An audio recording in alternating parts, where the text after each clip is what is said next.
Good morning students, dear students. आज का हमारा लेसन है मायावी सरोवर। इस लेसन में बताया गया है कि पांडव वनवास की अवधि पूरी होने से कुछ समय पहले ही घने जंगल से एक निर्धन ब्राह्मण की सहायता से बाहर निकल गया है। वे कुछ थके हुए थे और सुस्ताने लगे, तो युधिष्ठिर ने नकुल से कहा कि जरा पेड़ पर चढ़कर देखो कि कहीं आसपास कोई जलाशय दिखाई दे रहा है। नकुल ने पेड़ पर चढ़कर देखा और उतरकर कहा कि कुछ दूरी पर ऐसे पौधे हैं जो पानी के नज़दीक ही उगते हैं और आसपास कुछ बगुले भी बैठे हुए हैं। वहीं कहीं पानी आसपास ही होना चाहिए। युधिष्ठिर ने कहा कि ठीक है, जाकर देखो और पानी मिले तो ले आओ। यह सुनकर नकुल तुरंत पानी लेने के लिए चल पड़ा। कुछ दूर चलने पर उसके अनुमान के अनुसार एक जलाशय मिला उसे। उसने सोचा पहले मैं अपनी प्यास बुझा लूँ और फिर तरकस में पानी भरकर भाइयों के लिए भी ले जाऊंगा। यह सोचकर उसने अपने दोनों हाथों से अंजलि बनाकर पानी पीने के लिए हाथ ऊपर किए, तो इतने में ही आवाज़ आई कि माद्री के पुत्र, तुम ये दुस्साहस न करो, यह जलाशय मेरे अधीन है। पहले मेरे प्रश्नों का उत्तर दो, फिर पानी पियो। पर उसे प्यास इतनी तेज़ लगी थी कि उसने इस आवाज़ पर कोई ध्यान नहीं दिया और पानी पी लिया। पानी पीकर किनारे पर चढ़ते चढ़ते ही उसे कुछ चक्कर सा आया और वह गिर गया। बड़ी देर तक युधिष्ठिर के नकुल के नैन लौटने पर युधिष्ठिर चिंतित होने लगे और उसने सहदेव को भेजा।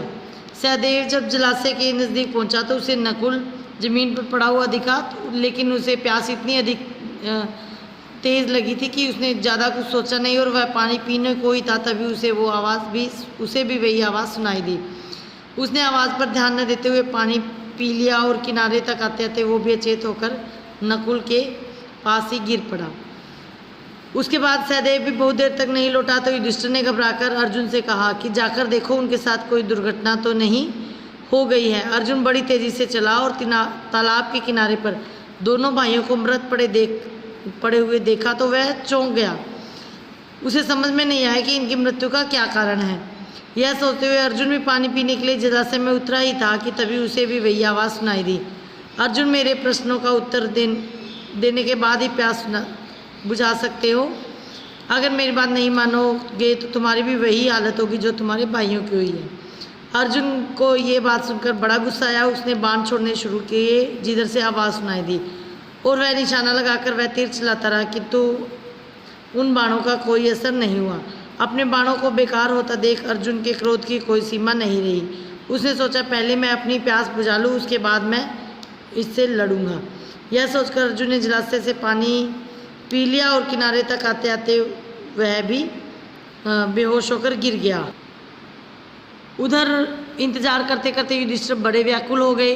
उन्होंने भीमसेन से चिंतित स्वर में कहा कि भैया भीमसेन, देखो तो अर्जुन भी नहीं लेटा, तुम ही जाकर तलाश करो कि उन तीनों को क्या हो गया है।